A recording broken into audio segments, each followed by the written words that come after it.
பேசுகிறதுக்கு வருகை தருவாங்க. ஜோதிட கலையரசி பி தனலட்சுமி அஸ்ட்ரோ அவர்கள். இவங்க பார்த்திங்கன்னா திருப்பூரை சேர்ந்தவங்க. வேலவன் ஜோதிட நிலையம் அப்படின்னு வச்சு நடத்திட்டு இருக்காங்க. நம்ம ஏற்கனவே மேடத்தை பற்றி நிறைய சொல்லியிருக்கேன், இருந்தாலும் இந்த இடத்துல மறுபடியும் ஞாபகப்படுத்துகிறேன். இவங்க அஸ்ட்ராலஜி துறையில் பெண்களுக்கு ரொம்ப ஒரு மிகச்சிறந்த ஒரு பாதுகாவலர், ஒரு நல்ல கைடன்ஸ் கொடுக்கக்கூடிய ஒரு சகோதரி, கைப்பிடிச்சு நல்ல வழிக்கு கூட்டிகிட்டு போகக்கூடிய ஒரு தாய். நான் நிறைய பேர்த்துக்கிட்ட எப்பவுமே அதிகமாக சொல்கிறது என்னென்னு கேட்டிங்கன்னா, ஒரு பெண் ஜாதகம் பார்க்கணும் அப்படின்னா முதல்ல இன்னொரு பெண்ணை தேர்ந்தெடுங்க, ஒரு ஆண்கிட்ட போகாதீங்க அப்படின்னு தான் சொல்லுவேன். ஏன்னா நிறைய இடத்துல நிறைய பிரச்சனைகள் வேறு மாதிரிலாம் உருவாகிட்டு வர்றதுனால யார் நல்லவங்க கெட்டவங்க அப்படிங்கிறது அவ்வளோ சீக்கிரம் தெரிஞ்சிக்க முடியாது. ஏன்னா ஒரு ஜோதிடத்தை பார்க்கும்போது, ஜாதகத்தை பார்க்கும்போது இந்த ஜாதகத்துக்குள்ள அவங்க எப்படிப்பட்டவங்க, என்ன ஏது அப்படிங்கிற டீட்டெயில் எல்லாமே தெரியும்போது அதை மிஸ்யூஸ் பண்ணுறதுக்கு நிறைய வாய்ப்பு இருக்குது. பரிகாரங்களுக்கு பிராய்ச்சித்தம் பண்ணுறதுக்கு அப்படின்னு நிறைய சொல்லும்போது மனசு உருகி நம்பி நான் இப்படி அப்படி, நான் இப்படிப்பட்டவ, நான் இப்படி தப்பு பண்ணிட்டேன், நான் இந்த மாதிரி செஞ்சிட்டேன் அப்படின்னு சொல்லிட்டு, அதாவதுங்க எந்த ஒரு ஜோதிடருமே ரெண்டு விஷயம் சொல்லிட்டாங்க அப்படின்னாலே மனசு டச் ஆகிடுச்சுன்னு சொன்னாலே அதுக்கப்புறம் ஆப்போசிட்டில் இருக்கிறவங்க எதையும் மறைக்காமல் பலன்னு சொல்லக்கூடியது பெண்களுக்கு ரொம்ப இயற்கையிலேயே ஒரு விஷயம் இருக்குது. இது ஒரு தவறான ஒரு ஆண்கிட்ட அதெல்லாம் சொல்லிட்டாங்க அப்படின்னா தேவையில்லாத பிரச்சனைகள் நிறைய உருவாகிறதுக்கு வாய்ப்பு இருக்குது, அங்கங்கே நடந்திருக்கு. அதுக்கு பயந்துட்டு தான் சொல்கிறது, ஒரு பெண் இன்னொரு பெண் ஜோதிடராகவே தேர்ந்தெடுங்க அப்படிங்கிறாங்க. அதில் எனக்கு தெரிஞ்சு யார் கரெக்டான இருக்காங்களோ அவங்கள மட்டும்தான் ரெக்கமெண்ட் பண்ணிகிட்ருக்கேன். நம்ம மனித நாடிக்குள்ளே பேசிட்டு இருக்கிறவங்கள எல்லாத்தையுமே ரெக்கமெண்ட் பண்ணுறேன். அதில் இந்த மேடம் ரொம்ப முக்கியமானவங்க, சரிங்களா? ரொம்ப அதிகமாக கேர் எடுத்து பார்க்கக்கூடியவங்க. ஒவ்வொரு ஜாதகத்தை பார்க்கும்போதும் அந்த ஜாதகருக்கு தாயாக இருந்து அவங்க எப்படி வழிநடத்தி கூட்டிகிட்டு போகணும் அப்படிங்கிறது அவங்களுக்கு யதார்த்தமாகவே அந்த பழக்கம் இருக்குது. அவங்களுக்கு எப்படிங்க யதார்த்தமாகவே அவங்களுக்கு அந்த பழக்கம் இருக்குது. ரொம்ப கரெக்டாக இந்தந்த மாதிரி காலகட்டத்தில் இந்தந்த மாதிரி வழிபாடு வச்சுக்கோங்க, இந்தந்த மாதிரி காலகட்டத்தில் இந்தந்த மாதிரி கோயிலுக்கு போயிட்டு வாங்க, இந்தந்த மாதிரி காலகட்டத்தில் உஷாராக இருங்க, இவ்வளோ நாளுக்குள்ளே இந்த பிரச்சனைலாம் வர்றதுக்கான வாய்ப்பு இருக்குது அப்படிங்கிறத ரொம்ப துல்லியமாக சொல்லக்கூடியவங்க, சரிங்களா? அவங்க இன்றைக்கி பேச வந்திருக்கக்கூடிய தலைப்பு 12 ராசிக்காரர்களுக்கும் வெற்றிக்கான வழிமுறைகள். 12 ராசிக்காரர்களும் வெற்றியை எப்படியெல்லாம் பார்க்கலாம் அப்படிங்கிறதுக்கு உண்டான வழிமுறைகளை பற்றி சொல்ல வந்திருக்காங்க. வாங்க மேடம், வணக்கம், பேசுங்க மேடம். அனைவருக்கும் வணக்கம். குருவாய் வருவாய் அருள்வாய் குகனே, மருதமலையாண்டவனே, மருதமலையாண்டவனே, மருதமலையாண்டவனே, மனம் குளிர பாடிட வந்தோமே, சிந்தனையை உன்னிடம் தந்து உந்தனையை எண்ணத்தில் கொண்டு கந்தன் என்னும் சொல்லில் தெரிந்து கழித்திட வந்தோம் ஐயா, மருதமலையாண்டவனே, மருதமலையாண்டவனே, ஆறுதலை கொண்டவனே, ஆறுதலை கொடுப்பவனே, ஆறுதலை கொண்டவனே, ஆறுதலை கொடுப்பவனே, இருதாரம் கொண்டவனே, ஒரு தரம் வர வேண்டும், இருதாரம் கொண்டவனே, ஒரு தரம் வர வேண்டும், ஒரு தரம் வர வேண்டும், மருதமலையாண்டவனே, மருதமலையாண்டவனே.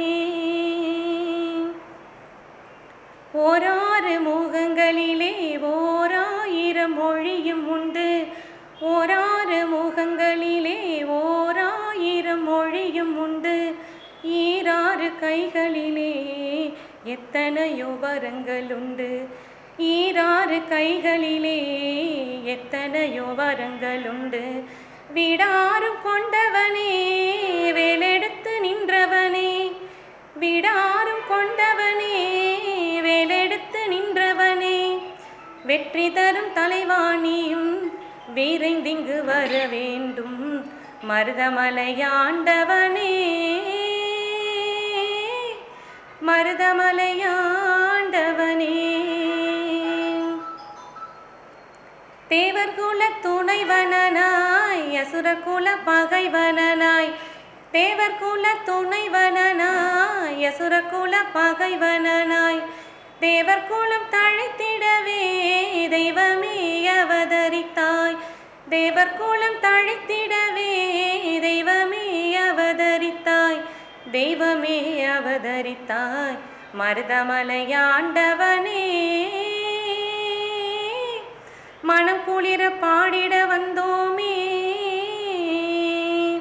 சிந்தனையை உன்னிடம் தந்து உந்தனையை எண்ணத்தில் கொண்டு கந்தன் என்னும் சொல்லி தெரிந்து கழித்திட வந்தோம் ஐயா. மருதமலையாண்டவனே, மருதமலையாண்டவனே. அனைவருக்கும் வணக்கம். மனித நாடி அஸ்ட்ராலஜி பிரபஞ்ச ஜோதிட ஆராய்ச்சி மையம் நடத்தும் இந்த மாதாந்திர கருத்தரங்கம், இதில் பேச அழைப்பு கொடுத்த எனது நண்பர் திரு நாடி சரவணன் அவர்களுக்கு எனது நன்றியும், இந்த நிகழ்ச்சியை பார்த்துட்ருக்க அனைத்து நேயர்களுக்கும் எனது வணக்கத்தையும் தெரிவிச்சுக்கிறேன். இப்போ இன்றைக்கி நமக்கு கொடுத்துருக்க தலைப்பு பார்த்திங்கன்னா 12 ராசிக்காரர்களுக்கும் வெற்றிக்கான வழிமுறைகள். ஓகேங்களா? 12 ராசிக்காரர்கள் வெற்றி. ஓகேங்களா? வெற்றி அப்படின்னாவே ஜெயம் அப்படின்னு ஒரு பேர் இருக்குது. அப்போது உபஜயஸ்தானம் அப்படின்றது தான் நம்ம எடுக்கணும். வெற்றி அப்படின்னு நம்ம வாழ்க்கையில் வரணும் அப்படின்னாவே உபஜயஸ்தானங்களை நம்ம கையில் எடுக்கணும். இப்போ உபஜயஸ்தானம் என்னென்ன சொல்லுவோம் அப்படின்னா 3, 6, 11. ஸோ நம்ம 6ஆம் இடத்தை விட்டுருவோம். ஏன்னா நம்ம ஒரு வாழ்க்கையில் ஒரு முயற்சி பண்ணால் தான் அடுத்து லாபம் அப்படின்னு கிடைக்கக்கூடிய வெற்றி அப்படின்றது 11ஆம் இடத்துல கிடைக்கும். ஸோ அப்போ அந்த 6ஆம் இடம் விட்டுருவோம். 3, 11. ஓகேங்களா?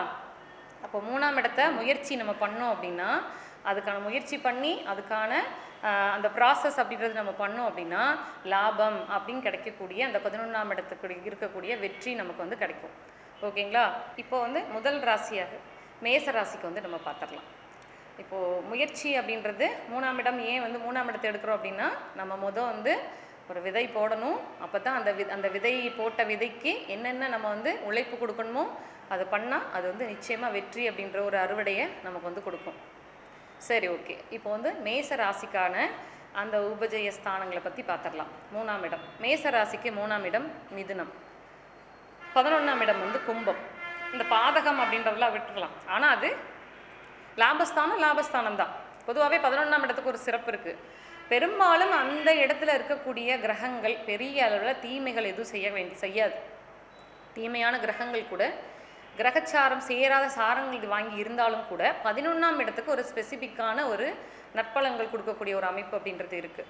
ஸோ அப்போ மேச ராசிக்காரவங்களுக்கு 3ஆம் இடம் அப்படின்னா அது மிதுனம். ஓகேங்களா? அப்போ 11ஆம் இடம் கும்பம். இந்த ரெண்டும் சென்ட்ராக இந்த ரெண்டுலேயுமே ஒரு விஷயம் இருக்குது. என்ன அப்படின்னா, இதுவும் காற்று ராசி, இதுவும் காற்று ராசி. மிதுனமும் காற்று ராசி, கும்பமும் காற்று ராசி. ஜென்ரலாகவே இப்போது 3, 11, இப்போ 1ஆம் இடம், இது எல்லாத்துக்குமே ஒரு விதமான கனெக்டிவிட்டி இருந்துகிட்டே இருக்கும். அது நம்ம அதை நம்ம இதில் சொல்லலாம், பார்த்துக்கலாம்.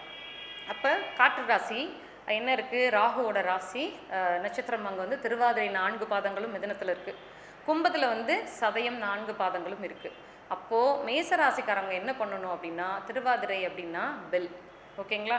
அப்போ ஏதாவது ஒரு கோவிலில் அவங்க என்ன கோவில் என்ன அளவு முடியுமோ, சின்ன பெல்லோ பெரிய பெல்லோ அவங்களால என்ன முடியுமோ அந்த பெல் வாங்கி கொடுக்கலாம். அப்போ அந்த பெல்லை சாமி கும்பிடுற வர்ற பக்தர்கள் அடித்து சுவாமி கும்பிட அவங்களோட கர்ம வினைகள் குறையும். இன்னொன்று என்னென்னா, இல்லை பெரிய பெல் வாங்கி கொடுக்க முடியாது அப்படின்னா பூஜை மணி வாங்கி கொடுக்கலாம். மொத்தம் பெல், அந்த பெல்லை ஆக்டிவ் பண்ண இவங்களோட கர்ம வினைகள் இவங்களுக்கு குறையும். ஓகேங்களா? அதே மாதிரி ஏன்னா இவங்களுக்கு உயர் ராகு அப்படின்னா பிரம்மாண்டம். ஏன் காற்று ராசி ராகு நம்ம அப்படி சொல்கிறோம் அப்படின்னா, கண்ட்ரோல் பண்ணவே முடியாது. இவங்களுக்கு இந்த ஆன்லைன் அப்படின்றதெல்லாம் நல்லா ஒர்க் அவுட் ஆகும். ஏன்னா ராகு ஆன்லைன் தானே. இப்போ நம்ம இதை பேசுகிறோம் அப்படின்னா ராகு வந்து இப்போ இந்த இதுலேயே எல்லாத்துலேயும் ஆட்சியாக இருக்கக்கூடியவர் யாருன்னா ராகு பகவான் தான் ஆன்லைன். அதனால் அப்போது இவங்களோட எண்ணங்கள் வந்து இன்னும் கொஞ்சம் உயர்வாக வச்சுக்கணும். பேராசை கிடையாது வேண்டி இல்லை, உயர்வான எண்ணங்கள் அப்படின்னு இருக்கிறப்போ நிச்சயமாக இவங்க வந்து ஜெயிக்கிறதுக்கான சான்சஸ் இருக்குது. இன்னொரு விஷயம் என்னென்னா, காற்று அப்படின்னா இப்போ நம்ம பேசுகிற பேச்சு, பாடுற பாட்டு எல்லாமே நம்ம காற்று மூலமாக தான் நம்ம கேட்குறோம். அப்போது இங்கே மிதுனம் அப்படின்னா 3ஆம் இடம், அங்கே 11ஆம் இடம் கும்பம். அப்போது கோபுர கலசங்கள் மேலே இருக்க ஒளிப்பெருக்கி வந்து இவங்க வந்து ஸ்பான்சர் பண்ணலாம். இதில் 2ல் எது முடியுமோ இதை வந்து இவங்க பண்ணிட்டு வர்றப்போ இவங்க வந்து நிச்சயமாக வாழ்க்கையில் வந்து வெற்றி அப்படின்ற அந்த லாபத்தை வந்து நிச்சயமாக அடைவாங்க. காற்று அப்படின்றத இவங்க வந்து மைண்ட் பண்ணிக்கணும். அப்போ இவங்களால என்னெல்லாம் அதுக்கு செய்ய முடியுமோ அதெல்லாம் வந்து இவங்க செய்யலாம். ஒன்றும் இல்லை இதுவும் பண்ண முடியாது அப்படின்னா கோவில்களில் பக்தர்கள் வரிசையில் போவாங்க இல்லையா, அப்போ போகிறப்ப ஃபேன் வாங்கி, ரொம்ப வேர்வையாக இருக்குது அப்படிங்கிறப்போ அதுக்கு ஃபேன் வாங்கி கொடுக்கலாம். இந்த மாதிரி அவங்களால என்ன செய்ய முடியுமோ அதை வந்து செய்யல நிச்சயமாக இவங்களுக்கு மேசராசிக்காரங்கள் வெற்றி அப்படின்றத ஒரு நிச்சயமாக அடைவாங்க. ஓகேங்களா சார்? அடுத்து வந்து ரிஷபராசி. ரிஷபராசிக்கு என்னென்ன 3ஆம் இடம் அப்படின்னா கடகம், 11ஆம் இடம் வந்து மீனம். இது 2க்கும் ஒரு கனெக்டிவிட்டி இருக்குது. என்ன அப்படின்னா இது 2மேவும் நீர் ராசிகள். ரிஷபம் அப்போது கடகம் மீனம் 2ம் விருச்சிகம் நீர் ராசி. ஆனால் நம்ம அதில் வரல. கடகம் மீனமும் நீர் ராசி. அப்போ இவங்களுக்கு என்ன நம்ம வந்து இதை எடுக்கணும் அப்படின்னா நீர் சம்பந்தமான எல்லாமே இவங்க வந்து பரிகாரமாக எடுத்துக்கலாம். அதை எடுக்கையில் நிச்சயமாக இவங்க வாழ்க்கையில் வந்து இவங்க ஜெயிக்கலாம். என்ன பண்ணலாம் அப்படின்னா சிவன் கோவில்களில் பால் அபிஷேகம் பண்ணலாம். சந்திரன்னா பால் தானே, இப்போ பால் அபிஷேகம் வந்து சிவன் கோவில்களுக்கு இவங்க வந்து பண்ணலாம். இன்னும் சொல்லப்போனால் பிரதோஷ கால வேளையில் பால் அபிஷேகம் பண்ணுறது இன்னும் சிறப்பான ஒரு பலனை வந்து இவங்களுக்கு கொடுக்கும். அதே மாதிரி நீர்நிலைகளில் இருக்க உயிரினங்களுக்கு, இப்போது மீன்கள்லாம் இருக்குது பார்த்திங்களா, அதுக்கு வந்து பொறி வாங்கி போடுறது அந்த மாதிரியும் பண்ணலாம். நீர்நிலைகளுக்கு பெரும்பாலும் இவங்க வந்து நல்லது பண்ணலாம். அதே மாதிரி நீர்நிலைகளில் குளிக்கிறவங்களுக்கு ஏதாவது இவங்களால முடிஞ்ச ஒரு கைப்பிடி போட்டு கொடுக்கறது, இந்த மாதிரி வந்து இவங்க பண்ணையில் நிச்சயமாக இவங்களுக்கு வந்து வெற்றி அப்படின்றத கொடுக்கும். அபிஷேகம் அதிகப்படியாக இவங்க பண்ணணும். ரிஷபராசிக்காரவங்க அபிஷேகம் அதிகப்படியாக பண்ணணும். ஏன்னா இந்த 3ஆம் இடத்துக்குரிய கடகராசி இங்கே உச்சமாவார் ரிஷபத்தில், சந்திரன் இங்கே ரிஷபத்தில் உச்சம். அப்போ இவங்க நீரை கையில் தொட்டாங்க அப்படின்னா அபிஷேகம் அப்படின்றத கையில் எடுத்துக்கிட்டாங்கன்னா நிச்சயமாக இவங்க பண்ணுற முயற்சிகளுக்கு இறைவன் வந்து சக்ஸஸ் அப்படின்றத கொடுப்பார். அடுத்து மிதுன ராசி. மிதுன ராசிக்காரவங்களுக்கு 3ஆம் இடம் வந்து சிம்மம், 11ஆம் இடம் வந்து மேஷம். இது 2க்கு ஒரு கனெக்டிவிட்டி என்ன அப்படின்னா 2மே நெருப்பு ராசிகள். அப்போ இவங்களோட அந்த இது உங்களுக்கே புரிஞ்சிருக்கும், நீங்களே இப்போ கண்டுபிடிச்சிருப்பீங்க என்ன அப்படின்னா நெருப்பு. இதோட தத்துவம் வந்து இவங்க என்ன பண்ணணும் அப்படின்னா நெருப்பு சம்மந்தமான வழிபாடு முறைகளை இவங்க எடுத்துக்கணும். சரி, நெருப்பு சம்மந்தமாக என்ன பண்ணலாம்? தீபம், அவ்வளோதான், வேற ஒன்றும் இல்லை. தீபம் அவங்களால என்ன முடியும்? தீப ஒளி. 2 கிடக்கிற கோவில்களில் இவங்க வந்து தீபம் ஏற்றுறது இன்னும் கொஞ்சம் சிறப்பாக இருக்கும். ஏன் வந்து 2 கிடக்கிற கோவில் அப்படின்னு சொல்கிறோம் அப்படின்னா சிம்மம் அப்படின்றது பூர்வ புண்ணியம். இப்போ நம்ம வந்து ஜஸ்ட் ஒரு தீபம் ஏற்றுனாவே நமக்கு அங்கே புண்ணியத்தை கொடுக்கக்கூடிய ஒரு அமைப்பு ரெடியாக வெயிட் பண்ணிகிட்டு இருக்காங்க அவங்க. ஸோ அப்போ அதாவது 2 கிடக்கிற கோவில் மீன்ஸ் வந்து ஒரு சில கோவில்களில் காலையில் வழிபாடு பண்ணுவாங்க, பட் ஈவினிங் வந்து அவங்களுக்கு பண்ணுறதுக்கான அந்த சான்சஸ் இருக்காது. அது உங்கள் ஒரு வேளை அந்த மாதிரி கோவில்கள் உங்கள் வீட்டு பக்கத்தில், யார் மிதுன ராசிக்காரங்க வீட்டு பக்கத்தில் இருக்குது அப்படின்னா ஈவினிங் டைம் போய் நீங்கள் வந்து அந்த கோவில்களில் விளக்கேற்றி வைக்கலாம். பொதுவாகவே விளக்கேற்றுறதுக்கு ரொம்பவே பவித்திரமான ஒரு டைம், ரொம்பவே கரெக்டான ஒரு டைம் எடுத்துட்டோன்னா அது வந்து ஈவினிங் டைம் தான். ஏன்னா காலை ஓகே தான், 2மே பிரம்ம முகூர்த்தம் தான், இருந்தாலும் மாலை நேரத்தில் வந்து விளக்கேற்றுறது இன்னுமே ரொம்ப அற்புதமான பலன்களை வந்து கொடுக்கும். அதே மாதிரி வந்து பார்த்திங்கன்னா இங்கேயும் அப்படி தான். சூரியன் இங்கே 3ஆம் இடத்துக்கு அதிபதி சூரியன் இங்கே மேஷத்தில் 11ஆம் வீட்டில் உச்சமாவார். எந்த இதில்? அஸ்வினியில். அப்போது அஸ்வினி மீன்ஸ் கேதுவை கையில் எடுக்கணும். முன்னோர்கள் வழிபாடும் இவங்க வந்து பண்ணணும். ஆசீர்வாதம் வாங்கணும். யார்கிட்ட? தாத்தா. ஏன்னா சிம்மம் வந்து பூர்வ புண்ணிய வீடு, தாத்தா ஸ்தானம். ஸோ அவங்கக்கிட்டையும் இவங்க வந்து ஆசீர்வாதம் அப்படின்றது வாங்கலாம். நெக்ஸ்ட்டு வந்து பார்த்திங்கன்னா கடகராசிக்காரங்க. கடகராசிக்காரங்களுக்கு என்ன இருக்கு? 3ஆம் இடம் அப்படின்னா கன்னி, 11ஆம் இடம் ரிஷபம். ஓகே, அங்கே கண்ணியில் இந்த 2க்கும் பொதுவான ஒரு விஷயம் அப்படின்னு எடுத்துட்டோன்னா இது வந்து நிலராசிகள். கொஞ்சம் ஓரளவுக்கு இவங்க பொறுமையானவங்க, நல்ல டேலண்டானவங்களாக இருப்பாங்க. ஏன்னா கன்னிராசிக்காரங்க அந்த இடத்துல இருக்கக்கூடிய பொதுவான நட்சத்திரம் ஹஸ்தம் அண்ட் அங்கே வந்து ரோஹிணி யாருன்னா கண்ண பரமாத்மா. ஹஸ்தம் என்னென்னா கை. அப்போது ஹஸ்த நட்சத்திரக்காரங்களுக்கு பொதுவாகவே இவங்க கைகளால் எது செஞ்சாலும் அவங்களுக்கு ரொம்ப சிறப்பான ஒரு விஷயமா இருக்கும். அப்போது பிடி மண் எடுத்து வழிபாடு பண்ணுறது, பிடி காணிக்கை வந்து இவங்க கைகளால் போடுறது ரொம்பவே சிறப்பு. இப்போது விநாயக பெருமான்லாம் எல்லாமே பிடித்தல் தான் அவருக்கு, பிடித்தால் பிள்ளையார் தான். அப்போது அவருக்கு பிடித்தலாக என்னென்ன நம்ம செய்கிறோமோ அதெல்லாம் சிறப்பு. அப்போ கொழுக்கட்டை நம்ம வந்து பிடிச்சு தான் வைக்கிறோம், லட்டு பிடிக்கிறோம். பிடி காணிக்கை அப்படின்னு இவங்க கையில் வந்து, அதாவது இதுக்கு முன்னாடி அதை வந்து போட்டு வைக்கணும். இங்கேருந்து நம்ம வந்து செலவு பண்ணுற ஒரு பைசாவில் எடுத்து போடக்கூடாது. பிடி காணிக்கை அப்படின்னா நம்ம முன்னாடி வந்து அந்த காணிக்கையை வந்து தனியாக இறைவனுக்காக நம்ம போட்டு வச்சுருக்கணும். அதை நம்ம அந்த எந்த ஆலயத்துக்கு போகிறோமோ அந்த ஆலயத்துக்கு போகையில் அந்த பிடி காணிக்கையை செலுத்திட்டு வரையில் நிச்சயமாக இவங்களுக்கு வந்து நல்ல மாற்றம் அப்படின்றதும் இவங்க செய்கிற முயற்சிக்குண்டான பலன்களை தெய்வம் வந்து கொடுக்கும். அந்த லாபம் அப்படின்றது இவங்களுக்கு வந்து கிடைக்கும். வாழ்வியல் பரிகாரமாக என்ன செய்யலாம் அப்படின்னு சொல்லி யோசிச்சோம்னா, மண்ணில் வாழ்கிற உயிரினங்களில் புழு பூச்சிகளுக்கு ஏதாவது உணவு போடலாம். இப்போ புற்றுக்கள் அதெல்லாம் இருக்குது பார்த்தீங்களா, அதுக்கு வந்து நாட்டு சக்கரை, பச்சரிசி மாவு இது கலந்த அந்த பொடி வந்து தூவி விடலாம். அது ஒரு பயன். அதே மாதிரி கோவில்களுக்கு வந்து செங்கல் வந்து வாங்கி கொடுக்கலாம். ஏன்னா மண்ணுக்கும் இவங்களுக்கு எப்பவுமே ஒரு சம்மந்தம் இருந்துகிட்டே இருக்கும். காரணம் கண்ண பரமாத்மாவும் மண் சாப்பிட்டார் தானே. ஸோ அப்போ இவங்களுக்கு அந்த இதில் ஒரு கனெக்டிவிட்டி போயிட்டே இருக்கும். அதே மாதிரி என்ன ஒன்றுனா, மண்ணுக்காக சண்டை போடக்கூடாது. அதனால தானே பெரிய போரே வந்துச்சு. இவங்க கன்னிட இந்த இதில் இருக்கவங்க மண்ணுக்காக சண்டை எதுவும் போட்டுக்கக்கூடாது, அட்ஜஸ்ட் பண்ணி வந்து போய்க்கணும். ஓகே, அடுத்து வந்து பார்த்திங்கன்னா கைகளால் செய்கிறதுன்னு சொன்னேன். இன்னுமே நிறைய பண்ணலாம் கைகளால். வேறு என்ன பண்ணலாம்? சாண்டிங் பண்ணலாமா? அது வந்து மந்திரம் வாயில் தான் சொல்லணும்னு கிடையாது. ஸ்ரீராம ஜெயம் வந்து இவங்க எழுதையில் இன்னும் சிறப்பான பலன்கள் இவங்களுக்கு கிடைக்கும். இவங்க என்னெல்லாம் கைகளால் பண்ண முடியுமோ அதெல்லாம் வந்து தாராளமாக இவங்க வந்து இறைவனுக்காக பண்ணையில் முயற்சி திருவினையாக்கும், மகிழ்ச்சியின்மை இன்மை புகுத்திவிடும். அதே மாதிரி தெய்வத்தான் ஆகதன் முயற்சியன் மெய்வருத்த கூலி தரும் அந்த திருக்குறள் இருந்தாலும் தெய்வம் நிச்சயமாக நம்ம செய்கிற முயற்சிகளுக்கு நம்ம கூட சப்போர்ட்டாக நின்று அந்த சக்ஸஸ் அப்படின்றத கொடுக்கும். ஓகே, நெக்ஸ்ட் வந்து பார்த்திங்கன்னா சிம்மராசி. சிம்மராசிக்கு 3ஆம் இடம் வந்து துலாம், 11ஆம் இடம் வந்து மிதுனம். இதுவும் ஆஸ் யூஷுவல் ரெண்டுமே காற்று. ஏன் வந்து இப்போது ஜென்ரலாக வந்து காற்று ராசிகள்னு என்னென்ன சொல்லுவோம் அப்படின்னா மிதுனம், துலாம், கும்பம். அப்போது இதில் ஏன் வந்து இவங்கள மட்டும் நம்ம வந்து இவங்களை இந்த மாதிரி இதில் மிதுன ராசிக்காரங்க, துலாம் ராசிக்காரங்க, கும்ப ராசிக்காரங்கள இவங்களை நீங்கள் போய் பாருங்கள். இவங்களை கேள்வி கேட்டால் பிடிக்காது, கணக்கு கேட்டால் பிடிக்காது, கண்ட்ரோல் பண்ணிங்கன்னா பிடிக்காது. அதுலேயும் பர்டிகுலராக இந்த ராகுவோட நட்சத்திரத்தில் பிறந்தவங்களுக்கு. ஏன்னா ராகுவோட இயல்பே அதுதான். அவர் ரொம்ப அக்ரஸிவான ஒரு வந்து கிரகம்தான். அவர் குரு பார்வையெல்லாம் இல்லை, ராகுவுக்கு இல்லை அப்படின்னா அவரோட அக்ரஸிவ், அவர் வழியில் போயிட்டே இருப்பார். யாரும் டிஸ்டர்ப் பண்ணால் அவ்வளோதான், ஒரே அடி தான் அவங்களுக்கு. அதனால் இந்த இதில் இருக்கக்கூடியவங்க இதில் வந்து பார்த்திங்கன்னா ரெண்டுமே காற்று ராசி இருக்குல்ல. இப்போ மேக்ஸிமம் அவங்கள வந்து நம்ம சீண்டக்கூடாது. அவங்க வழியில் போயிட்டே இருப்பாங்க. அவங்க வழியில் விட்டோம்னா நமக்கு எந்த இதுக்கும் வரமாட்டாங்க. இல்லைன்னா நம்ம வம்பிழுத்தோம் அப்படின்னா நம்மளும் 2 அடி வாங்கிட்டு போயிட வேண்டியதாக இந்த ராசிக்காரங்கிட்ட. ஓகே, இப்போது இதில் காற்று ராசி அப்படின்னு எடுத்துக்கல இவங்க என்ன பண்ணலாம் அப்படின்னா, சிம்மம் அப்படின்றது அங்கேயும் அதுவும் வந்து பூர்வ புண்ணிய ஸ்தானம். இங்கே வந்து மிதுனம் அப்படின்றது அதுவும் வந்து அதாவது மேக்ஸிமம் 3ஆம் இடம் இசைக்கு சம்மந்தப்பட்ட ஒரு இடம். அப்போ 3ஆம் இடம் இவங்களுக்கு 11ஆம் இடமா வரையில் இவங்க என்ன பண்ணலாம் அப்படின்னா, கோவில்களில் போயிட்டா அவசரமாக போயிட்டு சும்மா ஜஸ்ட்டு ஒரு சாமி கும்பிட்டுட்டு வந்துடக்கூடாது. நிச்சயமாக இறைவனோட துதி பாடல்களை இவங்க பாடணும். அப்போத்தான் வந்து இவங்களுக்கு வாழ்க்கையில் நல்ல வெற்றி அப்படின்றது கிடைக்கும். உங்களால் என்ன முடியுமோ அதை சொல்லுங்கள். உங்களுக்கு எனக்கெல்லாம் மந்திரங்கள் தெரியாது அப்படின்னா நீங்கள் சாண்டிங் கூட பண்ணுங்கள். ஓம் நம சிவாயா பண்ணலாம். ப்ளஸ் வந்து இதுக்கு ரெண்டுக்கும் பொதுவானவர்னா நமோ நாராயணாய பண்ணலாம். உங்களுக்கு என்ன தெரியுமோ. இப்போ கோவிலுக்கு போய் பொறுமையாக ஒரு 10 நிமிஷம் இறைவனுக்காக நேரம் ஒதுக்கி அந்த எந்த இறைவனை நீங்கள் பார்க்க போகிறீங்களோ அவங்களுக்கு என்ன பிடித்தமான மந்திரம் இருக்கோ காயத்ரி மந்திரம் சொல்லலாம். சொல்லிவிட்டு நீங்கள் உங்களால் என்ன முடியுமோ அதை செஞ்சுட்டு நீங்கள் வீட்டுக்கு வரலாம். அப்படி நீங்கள் வழிபாடு பண்ணையில் நிச்சயமாக உங்களுக்கு வாழ்க்கையில் நல்ல மாற்றம் அப்படின்றத கொடுக்கும், நல்ல சக்ஸஸ் அப்படின்றதையும் கொடுக்கும்.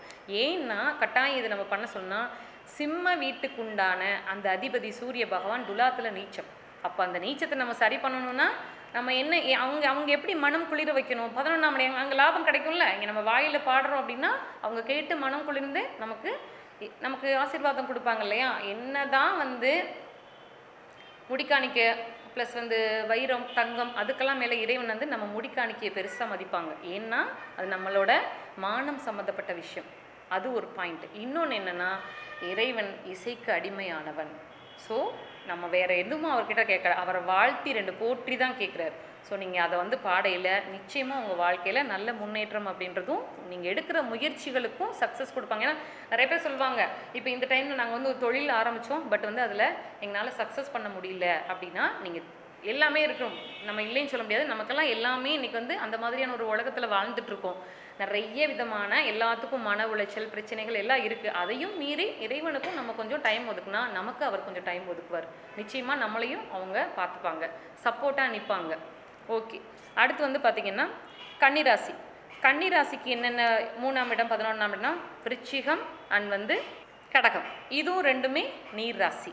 ஓகேங்களா, அது as usual முதலே சொன்னது தான். ஆனால் இங்கே ரெண்டுக்கும் பொதுவாக இருக்க ஒரு நட்சத்திரம் என்ன அப்படின்னா கேட்டை ஆயில்யம். ஏன்னா நீர் ராசி நம்ம வந்து அங்கே சொல்லியாச்சு, ரிஷபத்துக்கு வந்து நீர் சம்மந்தமானது சொல்லியாச்சு. இங்கே பொதுவாக இருக்கக்கூடியது என்ன அப்படின்னா கேட்டையும் ஆயில்யம் 4 பாதங்களும் இந்த ரெண்டு ராசிகள்லையும் இருக்குது. அப்போ நம்ம என்ன பண்ணணும் அப்படின்னா இங்கேயும் மகாவிஷ்ணு வழிபாடு வந்து நிச்சயமாக பண்ணணும். அதுலேயும் புதன்கிழமை பண்ணுறது இன்னும் கொஞ்சம் சிறப்பாக இருக்கும். புதன்கிழமை பண்ணுறது, அதே மாதிரி மகாவிஷ்ணு வந்து அலங்கார பிரியர். சிவபெருமான் எப்படி அபிஷேக பிரியரோ மகாவிஷ்ணு வந்து அலங்கார பிரியர். பச்சை பட்டு அவருக்கு எடுத்து கொடுக்கலாம். பச்சை கலரில் என்னென்ன இருக்கோ அதெல்லாம் அவருக்கு வந்து நம்ம சூட்டலாம். அது அவரே பச்சை வண்ணன் தானே. ஸோ வந்து பச்சை கலரில் என்னெல்லாம் நமக்கு வந்து ஒரு முடியுமோ அதெல்லாம் வந்து நம்ம வந்து அவங்களுக்கு, அதாவது மகாவிஷ்ணு பெருமானுக்கு வந்து பெருமாளுக்கு நம்ம வந்து பண்ணலாம். அதே மாதிரி வெற்றிலை மாலை கூட நம்ம பெருமாளுக்குமே போடலாம், அதில் ஒன்றும் தவறில்லை. ஆஞ்சநேயருக்கும் போடலாம், பெருமாளுக்கும் போடலாம். எல்லாத்துக்கும் மேலே நெய் தீபம் வந்து 2 போட்டுட்டு வாங்க. இது வந்து கன்னியா ராசிக்காரங்களுக்கு சிறப்பான ஒரு பலன்களை வந்து கொடுக்கும். இவங்களும் வந்து பங்காளிகளுக்குள்ளே சண்டை போட்டுக்கக்கூடாது. கொஞ்சமாவது ஒரு பிடி மண்ணாவது விட்டு கொடுத்து போயிடணும், அதில் ஒன்றும் தவறில்லை. இல்லை அண்ணன் தம்பி குழந்தைகளுக்கு அவங்களால என்ன செய்ய முடியுமோ ஒரு மிட்டாய் கூட வாங்கி கொடுத்துட்டு அனுசரணையாக போய்க்கணும். இல்லைன்னா தேவையில்லாமல் பிரச்சனைகள் அப்படின்றது வரும். ஓகே, அடுத்து வந்து பார்த்திங்கன்னா துளாராசி. துளாராசிக்கு என்னென்ன பொதுவாக, அதாவது 3, 11 அப்படின்னா தனுசு சிம்மம். இது வந்து ரெண்டும் நெருப்பு ராசிகள். ஓகேங்களா, அப்போது இந்த தனுசு சிம்மம் இதுவும் வந்து பார்த்திங்கன்னா இங்கே வந்து சித்தர்கள் அப்படின்றது, ஏன்னா தனுசு ராசி இது நெருப்பு ராசி. ஆனால் சித்தர்கள் வழிபாடு, ஏன்னா இங்கேயும் வந்து கேது, இங்கே வந்து மகம் இருக்கும், இங்கே வந்து மூலம் இருக்கும். இப்போ மகம் மூலம் ரெண்டும் கேதுவோட ஆதிக்கம் நிறைந்த நட்சத்திரங்கள். அப்போ நம்ம சித்தர் வழிபாடு கையில் எடுக்கையில் நிச்சயமாக இதுலேயும் நல்ல மாற்றம். சித்தர் வழிபாடு சரி, எங்கே இருக்க சித்தர் அப்படின்னா மலைகளில் இருக்கக்கூடிய சித்தர், ப்ளஸ் வந்து சிவன் கோவிலில் இருக்கக்கூடிய சித்தர். ஏன் சிவன் கோவிலில் பர்டிகுலராக இருக்கும்னா கட்டாயம் சிவன் கோவிலில் அங்கே முருகப்பெருமான் இருப்பார். அப்போது அவர்கிட்ட இப்போ மருதமலையில் எடுத்துட்டோன்னா பாம்பாட்டி சித்தர் இருப்பார். அது மாதிரி ஒவ்வொரு கோவில்கள்லையும் முருகப்பெருமான் கோவிலில் சித்தர் இருப்பார். அது சிவன் முருகன் கோவில்களில் இருக்கக்கூடிய சித்தர் வழிபாடு பண்ணணும். அங்கே இருக்க சித்தர் கோவில்களுக்கு தீபம் ஏற்றுறதுக்கு எண்ணெய் வாங்கி கொடுக்கணும். ஏன்னா நெருப்பு ராசி. அப்போ இந்த ரெண்டையும் அவங்க ஆக்டிவேட் பண்ணல, இவங்களோட வாழ்வாதாரம் உயரும், இவங்க முயற்சிகளுக்கு சக்ஸஸ் அப்படின்றது கிடைக்கும். சித்தர் கோவில்களுக்கு இவங்க வந்து தீபத்துக்கு எண்ணெய் வாங்கி கொடுக்கணும். அவங்க வாங்கி நிச்சயமாக அது தீபத்துக்கு தான் யூஸ் பண்ணுவாங்க. அதில் நல்லெண்ணெய் மீன்ஸ் வந்து நம்ம முன்னோர்கள் ஓகேங்களா. அப்போ நல்லெண்ணெய் வாங்கி கொடுக்கறது இன்னும் சிறப்பு. கோவிலுக்கு போகிறப்ப இவங்க கைகளாலே ஒரு 21 நல்லெண்ணெய் தீபம் ஏற்றிட்டு வர்றது இன்னும் சிறப்பாக இருக்கும். ஓகே, நெக்ஸ்ட் வந்து விருச்சிக ராசி.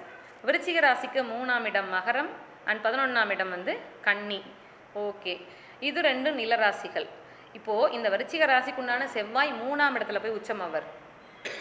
அப்போது நம்ம இங்கே என்ன பண்ணணும் அப்படின்னா மகரம் என்னது 3ஆம் இடத்தை ஆக்டிவேட் பண்ணால் 11ஆம் இடம் தானாகவே ஆக்டிவேட் ஆகும். இப்போ 10ஆம் இடம் என்ன காலத்துக்கு, மகரம் வந்து காலத்துக்கு 10ஆம் இடம். அப்போ அங்கே என்ன இருக்கும், கர்மம் ப்ளஸ் வந்து ஜீவனம்.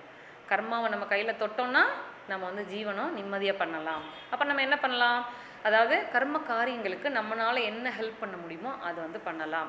அதாவது இப்போது இந்த அனாதை பிணங்களுக்கு ஹெல்ப் பண்ணுறது, அதாவது ஃபுல் அண்ட் ஃபுல் நீங்களே செய்யணும்லாம் நாங்கள் சொல்ல வரல. உங்களால் என்ன அமௌண்ட்டு கொடுக்க முடியுமோ அது வந்து நீங்கள் பண்ணால் போதும். இல்லைங்க என்னால் எதுவுமே பண்ண முடியாதுங்க அப்படின்னா வந்து ஸ்பான்சர் பண்ணிடுங்க. அதாவது இந்த நீர்நிலைகளில் நிறைய வந்து இப்போது புண்ணிய நதிகள் எல்லாம் இந்த இதெல்லாம் சிராத காரியங்கள்லாம் பண்ணுறாங்க இல்லையா, அவங்களுக்கு வந்து நீங்கள் வாங்கி நீங்கள் தானம் கொடுக்கலாம். அவங்க ஒரு வேளை வாங்க மாட்டாங்கன்னு சொல்லிட்டாங்க, நீங்கள் அதுக்குண்டான பணத்தை வந்து கொடுத்துருங்க. ஜென்ரலாகவே இந்த மாதிரி கர்மா காரியங்களுக்கு உங்களால் முடிஞ்ச ஹெல்ப் பண்ணுறப்போ இங்கே தன்னால் அந்த ராசியாதிபதி அங்கே போய் உச்சமாவார். அப்போ உச்சமானால் அதனால் அவங்க வாழ்க்கையில் ஜெயிச்சுட்டு போயிட்டே இருக்க போகிறாங்க. சரிங்களா. அடுத்து வந்து பார்த்திங்கன்னா தனுசு ராசி ரொம்பவே ஸ்பெசிஃபிக்கான ராசி. ஏன்னா காலத்துக்கு இந்த இடம் 9ஆம் இடம்.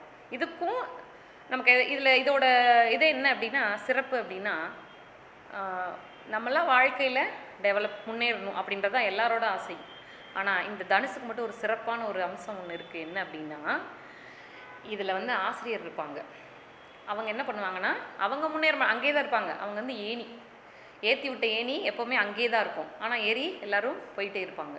அப்போ அந்தளவுக்கு பவித்திரமான, அந்தளவுக்கு சாந்தம் மிகுந்த ஒரு ஒரு கிரகம் இருக்குது அப்படின்னா அது குரு பகவான் மட்டும்தான். ஆனால் நிறைய இடங்களில் குரு பகவான் பற்றி நிறைய பேசலாம், அது வேற.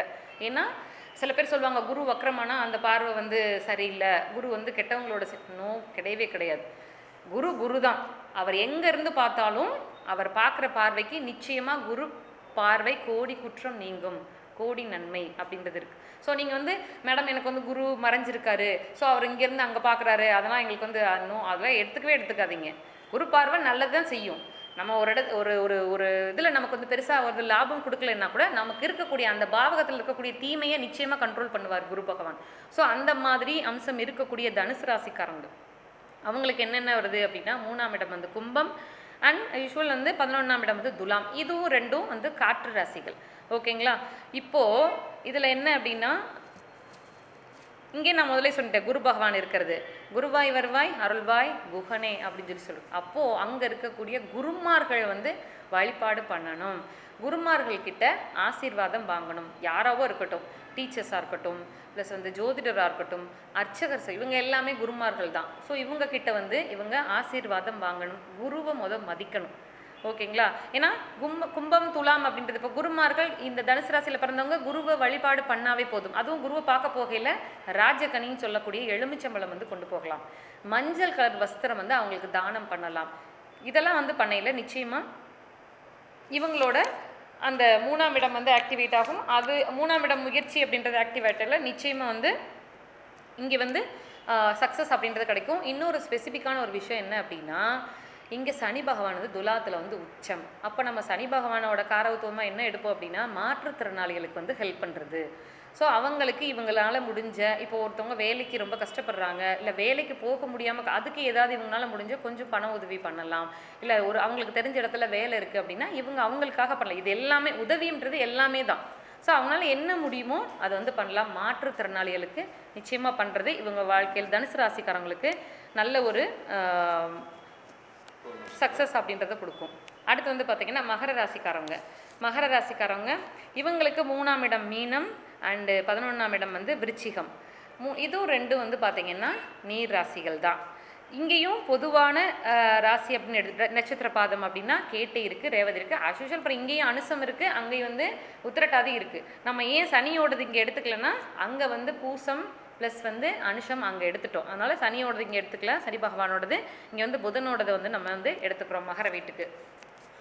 இவங்க என்ன பண்ணலாம் அப்படின்னா இவங்களும் வந்து மகாவிஷ்ணு வழிபாடு பண்ணலாம். அது போக நோட் புக் வந்து ஸ்பான்சர் பண்ணலாம் கோவில்களுக்கு, ஏழை குழந்தைங்களுக்கு நோட் புக்கு ப்ளஸ் அது கூட சேர்த்து ஒரு ஸ்வீட்டு.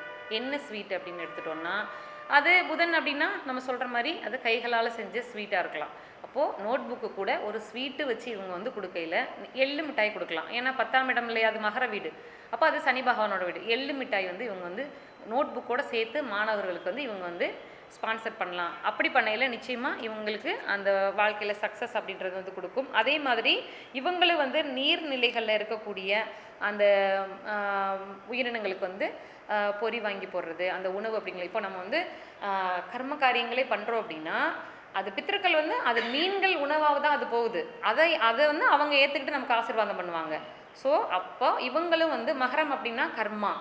ஸோ இவங்களும் வந்து அந்த மாதிரி நீர்நிலையில் இருக்கக்கூடிய உயிரினங்களுக்கு வந்து இவங்க வந்து உணவு வந்து கொடுத்தா இவங்களோட 3ஆம் பாவம் அண்ட் 11ஆம் பாவம் ஆக்டிவேட் ஆகும், முயற்சிகளுக்கு வெற்றி அப்படின்றது கிடைக்கும்.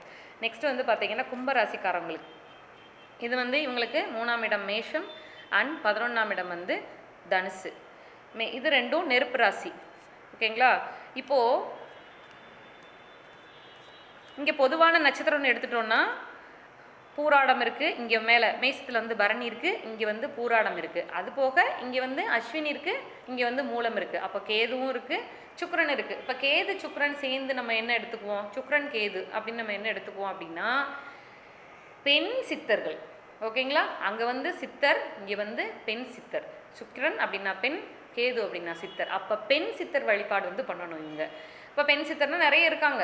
நம்ம அந்த சாரதாமையா மாதிரி ஆளுகள்லாம் அவங்களெல்லாம் நம்ம வந்து வழிபாடு, இவங்க வந்து யார், அந்த கும்பராசிக்காரங்க வந்து வழிபாடு பண்ணணும். அப்புறம் கும்பம் அப்படின்னா கும்பாபிஷேகத்துக்கு வந்து இவங்களால என்ன ஸ்பான்சர் பண்ண முடியுமோ ஒரு 100 செங்கல் வாங்கி கொடுக்கலாம்.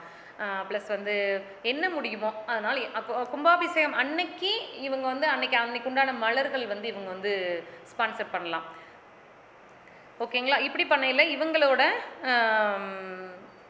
அந்த கர்மா அப்படின்றது குறையும். நிச்சயமாக இவங்க எடுக்கக்கூடிய முயற்சிகளுக்கு சக்ஸஸ் அப்படின்றது கிடைக்கும். விளக்கு தூண், ஏன்னா நெருப்பு ராசி இல்லையா, அப்போ விளக்கு தூண், பலிபீடம் அது பக்கத்துல எல்லாம் விளக்கேற்றி வைக்கலாம். விளக்கு தூண் அமைச்சு கொடுக்கறது, விளக்கு தூணில் மேலே எறிகிற தீபத்துக்கு எப்போவுமே எண்ணெய் விட்டுட்டு அணையா தீபமாக ஏற்றி வைக்கிறது இவங்களுக்கு இன்னும் நல்ல ஒரு வாய்ப்பு அப்படின்றத கொடுக்கும். நிறைய விதமான வெற்றிக்கான வாய்ப்புகள் அப்படின்றதையும் உங்களுக்கு வந்து கொடுக்கும். அடுத்து வந்து பார்த்திங்கன்னா மீனராசி. மீன் ராசி 3ஆம் இடம் அப்படின்றது ரிஷபம் அண்ட் 11ஆம் இடம் வந்து மகரம். இது ரெண்டும் நிலராசிகள் தான். இங்கே பொதுவாக இருக்கிறது வந்து பார்த்திங்கன்னா ரோஹிணி, அதாவது சந்திரனோட நட்சத்திரங்கள் ரோஹிணி அண்ட் திருவோணம். உங்களுக்கு தெரியும் இது காலத்துக்கு 12ஆம் இடம். அப்போது 12ஆம் இடம் என்ன, பாதம்.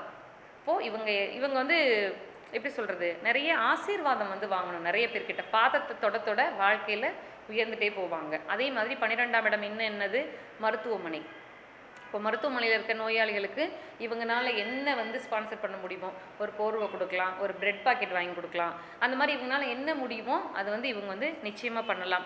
அப்போது அதே மாதிரி வந்து பார்த்திங்கன்னா இப்போ 3ஆம் இடத்து அதிபதி சுக்கிரன் வந்து இங்கே வந்து உச்சமாவார், மீன வீட்டில் உச்சமாவார். 3ஆம் இடத்துக்கு தன்னோட வீட்டில் மீனராசிக்காரங்களுக்கு அங்கே வந்து உச்சமாவார். ஸோ அப்போ பெண்களுக்கும் இவங்களால முடிஞ்ச சப்போர்ட் அப்படின்றத இவங்க வந்து பண்ணலாம். பெண் தெய்வ வழிபாடு எடுத்துக்கலாம். அது முதலே சொன்ன மாதிரி பெண் சித்த அண்ட் பெண் தெய்வ வழிபாடு இவங்க எடுத்துக்கல நிச்சயமாக இவங்க வாழ்க்கையில் வந்து முன்னேறலாம். அப்புறம் இன்னொன்று எடுத்துக்கலாம், என்னென்னா நிழற்குடை. குடை வந்து இப்போது எல்லா கோயில்களெல்லாம் ஊர்வலம் போகையில் இறைவனுக்கு வந்து நிழற்குடை கொண்டு போவாங்க இல்லையா, அதுவும் கூட இவங்க ஸ்பான்சர் பண்ணலாம். இல்லைன்னா ஜென்ரலாக மனிதர்களுக்கு இவங்க வந்து குடை வந்து ஸ்பான்சர் பண்ணல நிச்சயமாக இவங்களுக்கு வந்து ஒரு நல்ல மாற்றம் அப்படின்றது கொடுக்கும். பந்தல் கூட அமைச்சு கொடுக்கலாம். இப்போ அன்னதான பந்தல், நீர்மோர் பந்தல்லாம் இவங்க அந்த பந்தல் வந்து அமைச்சு கொடுத்துடலாம். அதெல்லாம் டெம்பரவரியாக போட்டு அப்புறமா வேணால் எடுத்துக்கலாம். இதெல்லாம் வந்து இவங்களுக்கு ஒரு நல்ல ஒரு முன்னேற்றம் அப்படின்றது வந்து கொடுக்கும். ஓகே, இப்போது 12 ராசிகளுக்கான உண்டான அந்த வெற்றிக்கான வழிமுறைகளை நம்ம வந்து சொல்லியிருக்கோம். இப்போது இந்த பேசுகிற எனக்கு வாய்ப்பை ஏற்படுத்தி கொடுத்த மனிதநாடி அஸ்ட்ராலஜி பிரபஞ்ச ஜோதிட ஆராய்ச்சி மையம் நடத்தும் மாதாந்திர கருத்தரங்கம் பேசுகிற வாய்ப்பை எனக்கு ஏற்படுத்தி கொடுத்த எனது நண்பர் திரு நாடி சரவணன் அவர்களுக்கு, எனது உரை இவ்வளவு நேரம் பொறுமையாக கேட்டுட்டு இருந்த அனைத்து நேயர்களுக்கும் மிக்க நன்றி. ஆறிவு தடந்தோள் வாழ்க, ஆறுமுகம் வாழ்க, வெற்பை கூறுசை தனிவேல் வாழ்க, குக்குடம் வாழ்க, செவ்வேல் ஏறிய மஞ்சை வாழ்க, யானைத்தன் அணங்கு வாழ்க, மாரிலா வள்ளி வாழ்க, வாழ்க சீர் அடியார் எல்லாம், வாழ்க சீர் அடியார் எல்லாம், வாழ்க சீர் அடியார் எல்லாம். நன்றி, வணக்கம். என்னோடய ஃபோன் நம்பர் வந்து பார்த்தீங்கன்னா, என்னோடய பேர் தனலட்சுமி, நான் வந்து திருப்பூர். என்னோடய ஃபோன் நம்பர் 8220611389 8220611389. ஓகேங்களா? நன்றி, வணக்கம். ஸ்ரீராம ஜெயம்.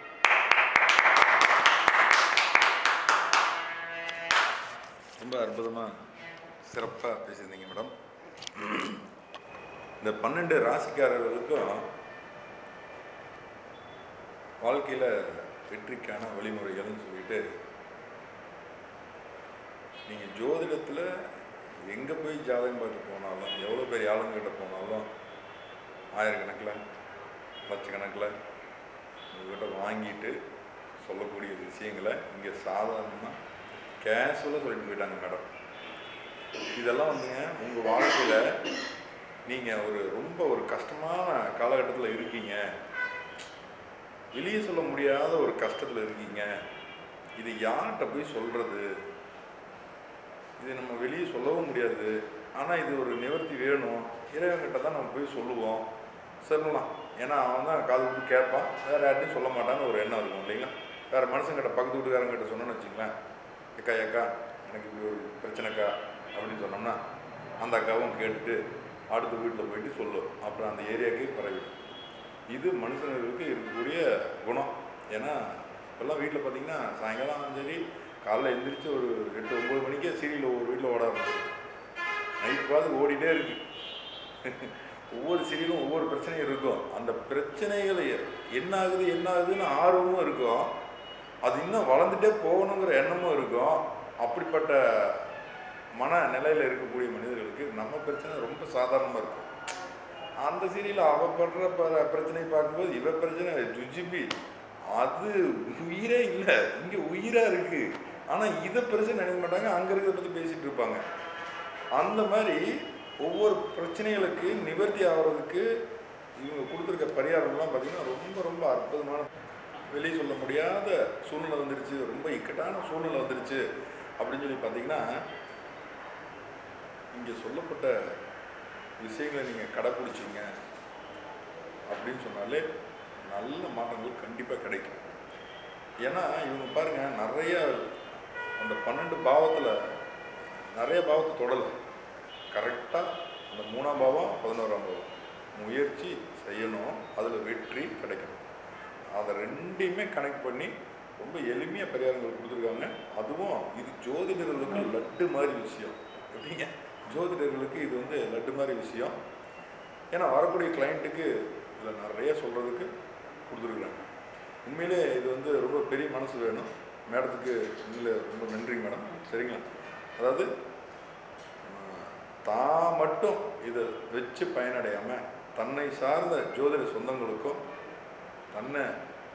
தனக்கு முக்கியத்துவம் கொடுத்து பார்த்துட்டு இருக்கக்கூடிய நேயர்களுக்கும் பிரயோஜனமாக இருக்கணும் அப்படிங்கிறதுல ரொம்ப உண்மையாக நான் ஏற்கனவே சொன்னேன், இந்த தாயன்பு குணத்தோடு இருக்கக்கூடிய ஜோதிட சகோதரி அப்படின்னு சொல்லி அதை மீண்டும் நிரூபிச்சிருக்காங்க. ரொம்ப நன்றி மேடம். வாழ்த்து.